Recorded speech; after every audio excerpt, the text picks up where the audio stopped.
सध्या जर पाहायला गेलं तर कृषी दुकानदाराकडून आता सारथी टू ॲप जे आहे याला विरोध होताना पाहायला मिळत आहे। राज्य सरकारकडून ही ॲप जी आहे ती कृषी दुकानासाठी लागू करण्यात आलेली आहे, मात्र यासाठी जो आहे तो आता मोठा विरोध झाल्याचा आपल्याला पाहायला मिळत आहे।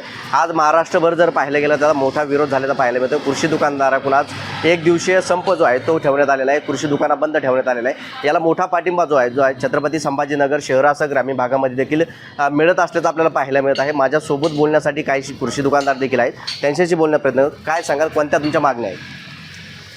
ये गव्हर्नमेंटनं जो साथी ॲप आमच्या कृषी दुकानदाराच्या माथ्यावर लावलेला आहे, हा साथी ॲप बंद करावा। कारण बियाणं विक्री आणि कीटकनाशक विक्री याच्यामार्फत होऊ शकत नाही, कारण हे जाचकाट आहे। म्हणून आम्ही विनंती करतो की गव्हर्नमेंटनं हे साथी ॲप बंद करावं।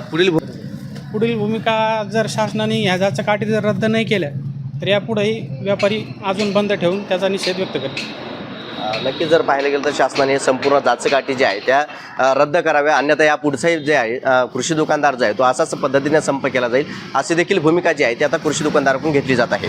छत्रपती संभाजीनगरहून विजय चिडे, जय महाराष्ट्र।